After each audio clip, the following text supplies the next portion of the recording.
अगर सारी इंद्रियां बंद हो जाएंगी तो इस धरती पर रहकर मैं करूंगा क्या? और जिस दिन मैंने खाने से मुंह मोड़ लिया, समझ लेना 3 दिन बाद मैं चला जाऊंगा।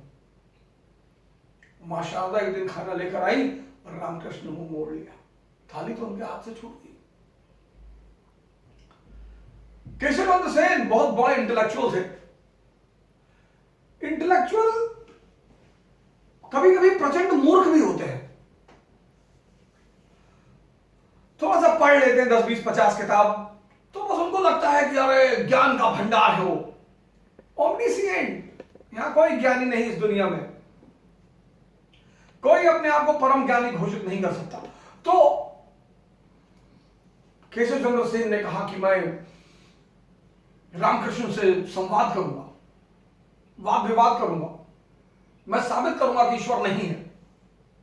रामकृष्ण को पता चला, उन्होंने कहा बुलाओ यार, वाद विवाद करेगा, बुलाओ। केशवचंद्र सेन आए, हजारों की भीड़ इकट्ठा हुई। इस देश में मजा लेने वाले लोग बहुत हैं कि एक की बेइज्जती होगी, मजा आएगा। और केशवचंद्र सेन ने तर्क देना शुरू किया कि मैं ईश्वर को नहीं मानता। और कृष्ण रामकृष्ण परमहंस खड़े होकर नाचने लगे, वाह क्या बात। तर्क पे तर्क दिए जा रहे थे केशवचंद्र सेन, और हर तर्क पर वो नाचते थे। केशवचंद्र सेन तो झल्ला है कि मैं पागल हूं, मैं तर्क पे तर्क दिए जा रहा हूं और आप हर बात पर खड़े होकर नाचते हो। कहीं यार तुम इतने बढ़िया बढ़िया तर्क दे रहे हो कि मैं उस पर खुश हूं कि क्या चीज बनाई उसने तुम्हारे रूप में, और तुम बहुत ज्यादा दिन ईश्वर से विमुख नहीं रह पाओगे। चले गए केशवचंद्र सेन। अरे हर आदमी को हराना जरूरी है। तो विवेकानंद ने उनके सिद्धांतों के प्रचार का बीड़ा उठाया। कौन सा प्रचार? त्याग। कौन सा सिद्धांत? ध्यान। कौन सा सिद्धांत? भक्ति। त्याग किसका? मनोवृत्तियों का। कौन सी मनोवृत्ति? आदत और उत्तेजना का। छोड़ दीजिए सर उत्तेजना, त्याग कर दीजिए, जागृत हो जाइए। और इस आदमी ने कहा, क्या स्टेटमेंट दिया इस आदमी ने, उठो जागो, उठो जागो और विश्राम मत करो जब तक तुम्हारा लक्ष्य न मिल जाए। उठो जागो। जागो किसके प्रति? मन के प्रति। ये तुम्हारा मन तुम्हें बेवकूफ बना रहा है पल पल, हर पल।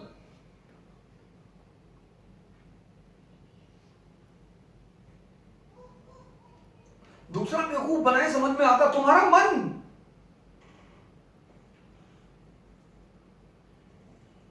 तुम सोचते हो कि आज पढ़ेंगे 6 घंटा, ये कहता है आज गर्मी बहुत है, तो होने दो गर्मी।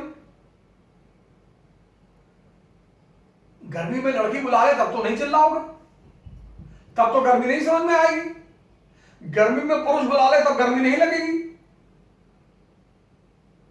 गर्मी में नंगा नाच हो रहा है तब तो देखोगे बैठकर। पढ़ाई में ही गर्मी लग रही है।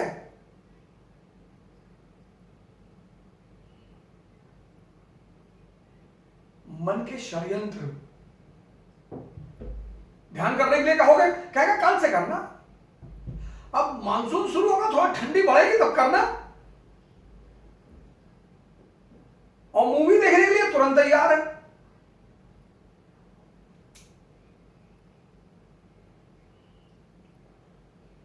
उठो जागो। किसके प्रति? मन के षड्यंत्रों के प्रति। विश्राम मत करो जब तक तुम्हारा लक्ष्य, कौन सा लक्ष्य? धैर्य।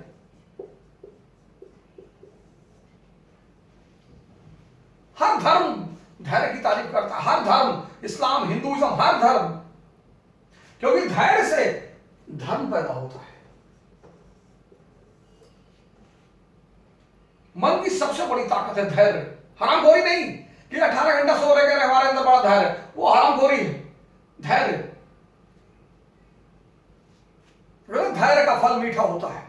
कौन सा फल? जब तुम्हारा मन में धैर्य समा जाएगा, इंपेशेंस खत्म हो जाएगा, तुम पढ़ाई प्रेम से करोगे, तुम प्रेम से करोगे, तुम नमाज प्रेम से पढ़ोगे, तुम उस असीम सत्ता से जुड़ जाओगे, तुम्हारा आत्मबल इतना बड़ा हो जाएगा कि आईएएस वाईएस जैसी चीजें तुम्हें बहुत छोटी छोटी नजर आने लगेंगी। तुम जुड़ो तो अपने आत्मबल से। फॉर्मूला यही है, त्याग, ध्यान और भक्ति। सिर्फ त्याग पे मत जाना,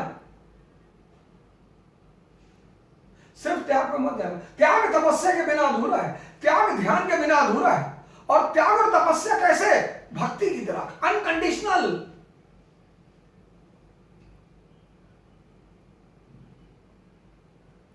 धैर्य, आज हमारा धैर्य कहां है? उन चीजों में जो हमारे हाथ में नहीं है। घर में किसी का ऑपरेशन है, अस्पताल में बैठे कि अब धैर्य, भैया धैर्य बांधे हैं, वो मजबूरी है तुम्हारी। धैर्य और मजबूरी को मत मिलाओ। धैर्य बहुत बड़ी चीज है, असीम ताकत है तुम्हारे। जिस दिन तुम्हारा मन उस असीम सत्ता से जुड़ गया तो इस मन की भी ताकत असीम हो जाएगी। इस मन की भी ताकत असीम हो जाएगी और उस असीम मन से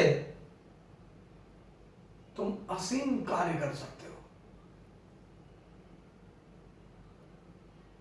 तुम रो रहे हो, तुम डिप्रेस्ड हो, तुम परेशान हो,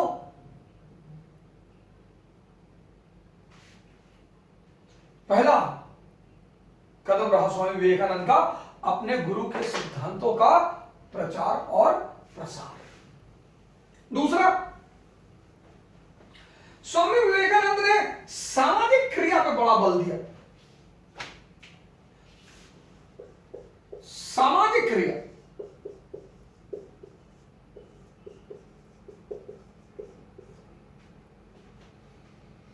वो कहते हैं knowledge unaccompanied by action is useless. ज्ञान क्रिया के बिना व्यर्थ है। अब तुम असीम सत्ता से जुड़ गए, असीम ताकत तुम्हारे पास। अब मान लो तुम्हारे पास असीम दौलत है, तो बांटोगे ना। जब तुम्हें पता है खत्म ही नहीं होगी,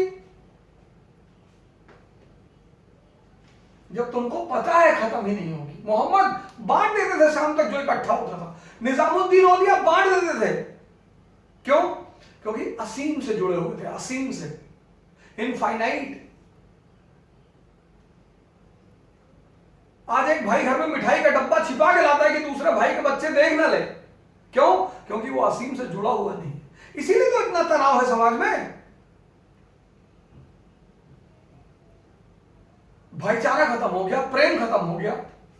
ऐसा नहीं हिंदू मुसलमान लड़ रहे हैं, हिंदू हिंदू लड़ रहे हैं, भाई भाई लड़ रहा है, मुसलमान मुसलमान लड़ रहे हैं, सब परेशान है।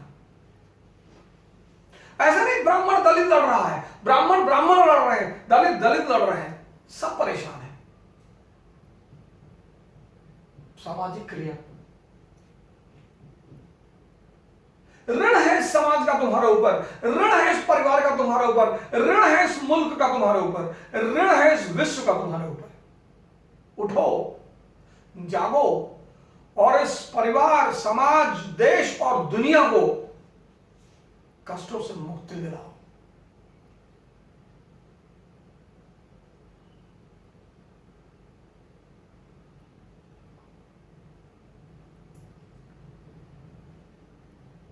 अब ये देश तुम्हारे ही हाथ में है मित्र। किसी का इंतजार मत करो कल की आएंगे, किसी का इंतजार मत करो। बहुत इंतजार किया हमने। देखो एनसीईआरटी, ऐसे पढ़ो एनसीईआरटी, आईएएस भी निकलेगा और मस्त भी रहोगे। पढ़ना, पेज नंबर बताया मैंने 181, मॉडर्न इंडिया, सामाजिक क्रिया। तीसरी चीज,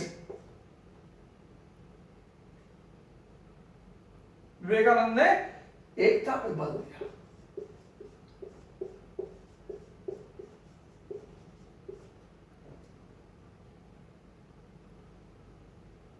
एकता, बड़ी जबरदस्त बात कही, मैं किताब से उसको आपको दोहरा कर सुनाऊंगा।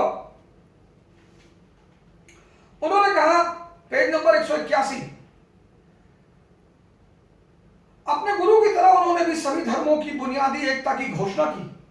सभी धर्मों की बुनियादी एकता, की घोषणा की तथा धार्मिक बातों में संकुचित दृष्टिकोण की निंदा की। जैसा कि 1898 में उन्होंने लिखा था, हमारी अपनी मातृभूमि के लिए दो महान धर्मों हिंदुत्व तथा इस्लाम का संयोग ही एकमात्र आशा है।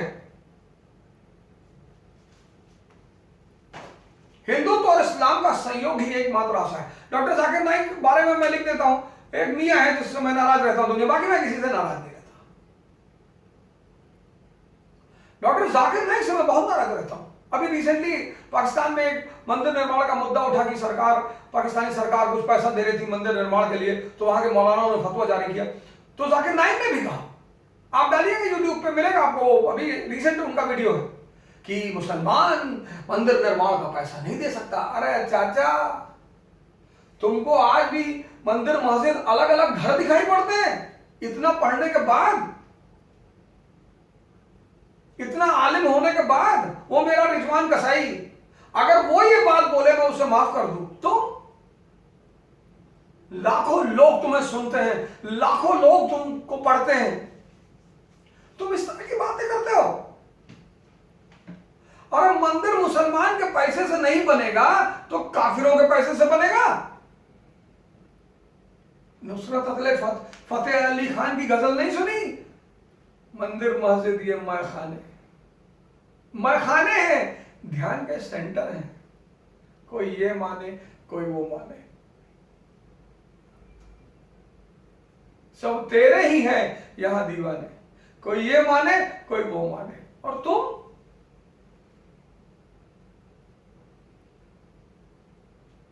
भारत के दुश्मन हो। हर वो आदमी जो इस एकता को तोड़ने की बात करता है, स्वामी विवेकानंद कह रहे हैं हिंदुत्व और इस्लाम का संयोग मात्र ही इस देश की आशा है।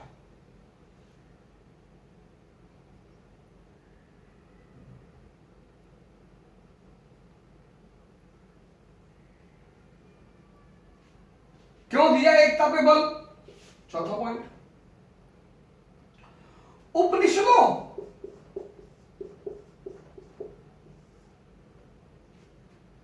के प्रति अति उत्साह। ये एकमात्र भारत, इसे हम उपनिषदों को शुद्ध भारतीय ग्रंथ कह सकते हैं, क्योंकि ये ब्राह्मण ग्रंथ नहीं है, इसमें ईश्वर की पूजा नहीं है, इसमें मूर्ति पूजा नहीं है, इसमें है गुरु और ज्ञान।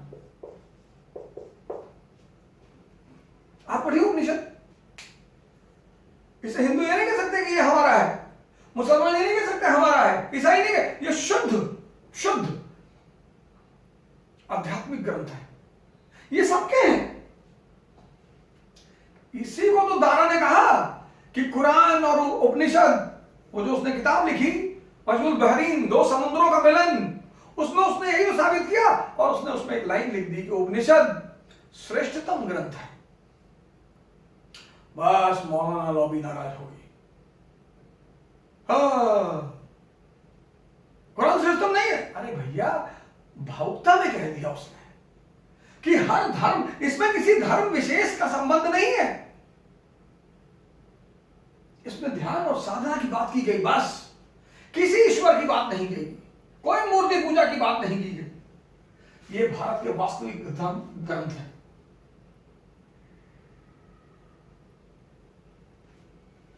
जो उस असीम सत्ता से जुड़ने का तरीका बताते हैं। कुरान महान ग्रंथ है, बाइबल महान ग्रंथ है, गीता महान, उसमें कुछ शंका ही नहीं है सर। खुद रामकृष्ण परमहंस कह रहे हैं कि सारे रास्ते ईश्वर तक जाते हैं।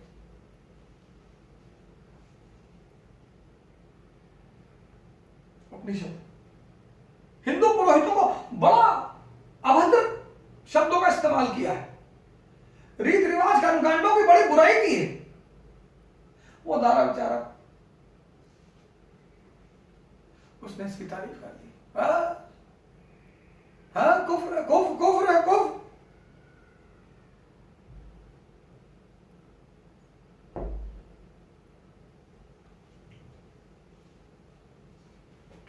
हर वो आदमी,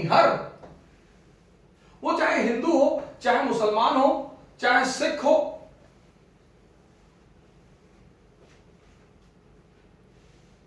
हर वो आदमी जो इस इस एकता को तोड़ने का प्रयास करेगा वो परेशान रहेगा।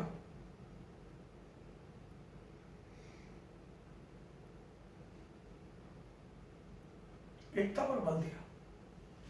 पांचवा पॉइंट, आलोचना की उन्होंने भारतीयों की, भारतीयों की आलोचना की। क्यों? अपने को दुनिया से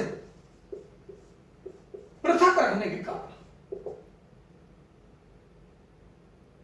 अरे आप विवेकानंद को भी पढ़ो, आप नीत्शे को भी पढ़ो। फ्रेडरिक विलियम नीत्शे क्या फिलोसोफर है पश्चिम का, मास्टर मोरालिटी, अति मानव का सिद्धांत, सुपरमैन, दास मानसिकता और स्वामित्व मानसिकता। आप इब्न अरबी को भी पढ़ो।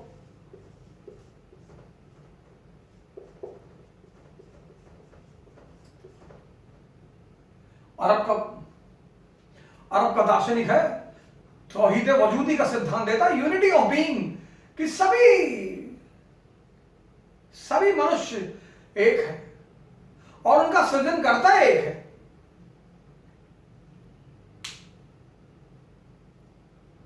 ये भारतीयों की बड़ी गंदी आदत है। टिकटॉक बना रहे हैं, टिकटॉक बना रहे हैं। ध्यान करो, एयरगन ले लो, घर में निशाना लगाया करो बैठकर। अगर इस देश का हर युवा भगत सिंह और विवेकानंद का मिश्रण हो जाए तो चीन की औकात इस ब्रह्मांड के किसी ग्रह की औकात नहीं जो हमें चुनौती दे दे। लेकिन चीन को पता है ये टिकटॉक बनाने वाली गैंग ये सिर्फ फेसबुक पर किसी को गाली दे सकती है, यूट्यूब पर किसी को गाली दे सकती है, बस।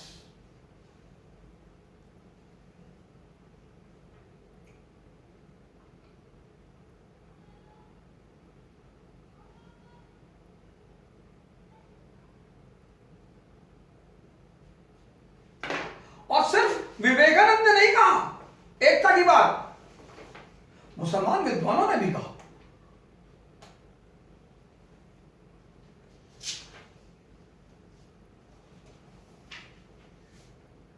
ये एनसीईआरटी सतीश चंद्रा मध्यकालीन भारत पेज नंबर 181 179 सॉरी,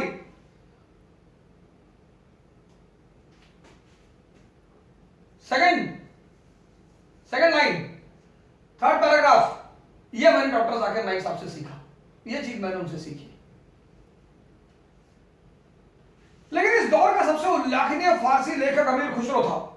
1252 ईस्वी में पटियाली में जन्मे अमीर खुसरो को भारतीय होने पर गर्व था। वह कहता है, मैंने भारत की प्रशंसा दो कारणों से की है। एक तो यह कि हिंदुस्तान मेरी जन्मभूमि और हम सबका वतन है। वतन से प्यार करना एक अहम फर्ज है।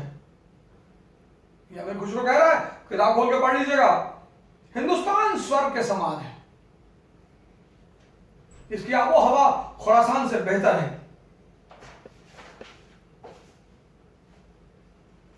अमीर खुसरो। रसखान,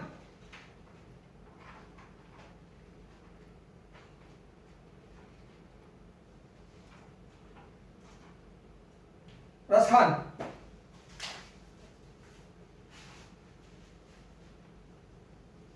अब पेज नंबर 306।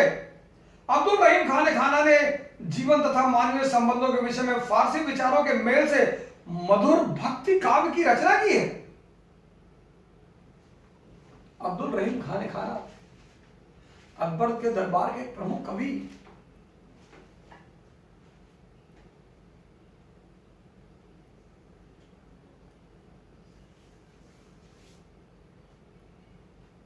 भारतीय इनकी आदत है उल्टी सीधी चीजों को ले लेने लोगों से।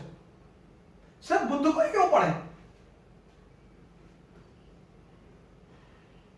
सिगमंड फ्रॉइड को भी पढ़ेंगे, उसके भी ज्ञान को देखेंगे कि यार उसने भी साइको एनालिसिस, मन विश्लेषण के बारे में क्या कहा है।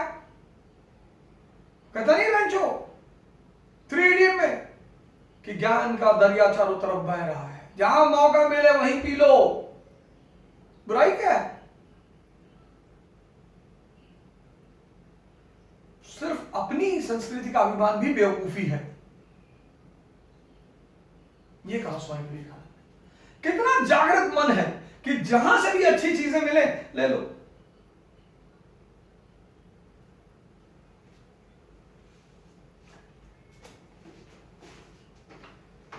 निंदा की उन्होंने, सच छड़ा हुआ है।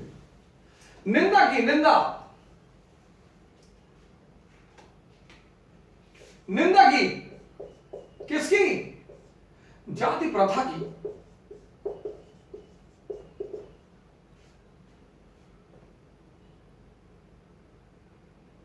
कर्म कांडों की, अंधविश्वासों की,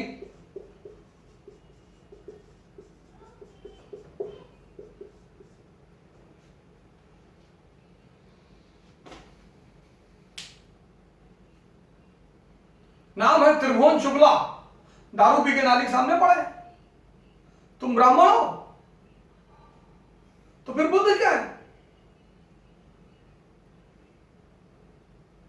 बाबा साहब अंबेडकर दलित है?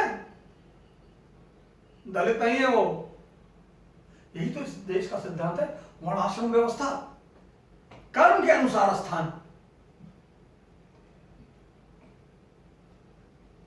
बुद्ध ब्राह्मण है, महावीर ब्राह्मण है, विवेकानंद ब्राह्मण है।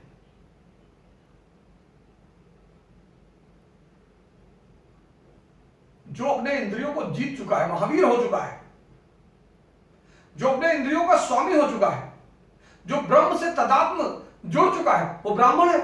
बाकी सब शूद्र है, हम सब शूद्र है। जो इंद्रियों पे जी रहा है वो शूद्र है। तो शूद्र जब ब्राह्मण को देखेगा कि यार बिना धन के इतने खुशी हैं, तो कैसे? तो उसकी लालसा होगी वहां तक पहुंचने की। जो इंद्रियों पे जी रहा है वो शूद्र है। 2 किलो चिकन खा के डायरिया हो गया, शूद्र है।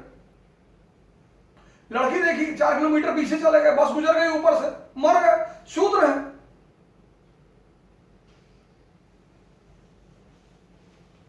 इसलिए इस व्यवस्था की बुराई की।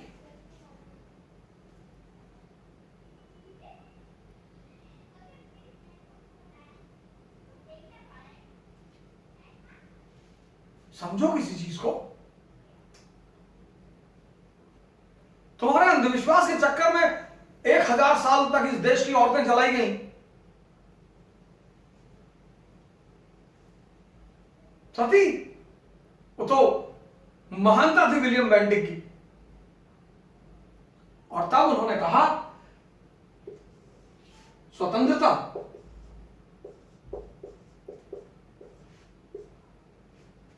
समानता,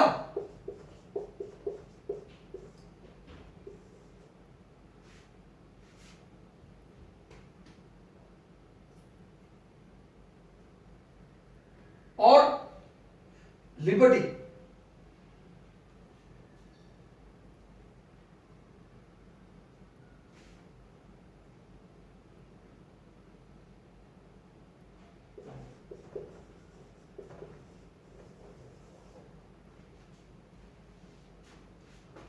कहा ये स्वस्थ जीवन के 3 आधार हैं। और लिबर्टी को तो उन्होंने जीवन माना।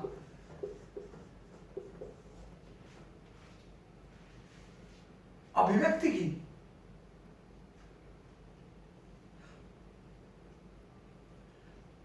अपना मत रखने की, जीने की। मैंने अगर आपसे कहा कि गणेश जी ऐसा क्यों है, क्यों उनके सर पे हाथी का सर, यह आपका फर्ज है मुझे समझाना। आप मुझे गाली देंगे? मैंने कहा मोहम्मद साहब ने क्यों 4-5 शादियां की, आपका फर्ज है मुझे समझाना। आप बताइए मुझे अपने धर्म के बारे में। मैं आपसे कहता हूं ईसाइयत मुझे अच्छी नहीं लगती, बताओ, तब हम तुम्हारे कारणों का निवारण करें। लड़कियां मत।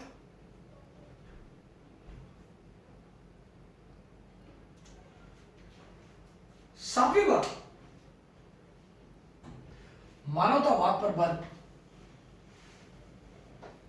अभी कोरोना का संकट हुआ, मेरे बड़े सारे मित्र नौजवान क्रांति में उन्होंने बड़ा योगदान दिया। मानवतावाद, मैं उन सबको साधुवाद देना चाहता हूं, थैंक्स कहना चाहता हूं। बड़ा उसी बीच रमजान आ गया और जाति और धर्म और क्षेत्र को छोड़कर लोगों ने बड़ी मदद की। सबका नाम तो मेरे पास है नहीं और मैं डाटा बना भी नहीं पाया, बड़े नाम थे, मतलब 150-200 नामों के बाद तो मैंने लिखना ही छोड़े। मैंने कहा अब छोड़ो, भगवान की मर्जी। इसलिए मैंने इसको नौजवान क्रांति नाम रखा। नौजवान शब्द मैंने लिया भगत सिंह से और क्रांति शब्द मैंने लिया विवेकानंद से। और मैं चाहता हूं कि इस देश का युवा दोनों का सम्मिश्रण हो, एक हाथ में गन और दूसरे हाथ में पेन।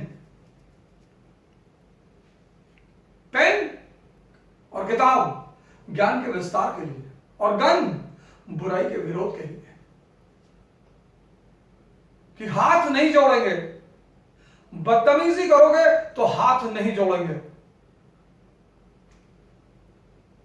अभी तक इस देश में ऐसे संत एकाध पैदा हुए हैं। गुरु गोविंद सिंह को देखो, आदर्श है, तलवार भी है हाथ में, किताब भी है हाथ में। कि बदतमीजी करोगे तब मारेंगे, लड़ेंगे। गुरु गोविंद सिंह को आदर्श होना चाहिए। मोहम्मद, तलवार भी है हाथ में, किताब भी, एक हाथ में कुरान है, दूसरे हाथ में तलवार है।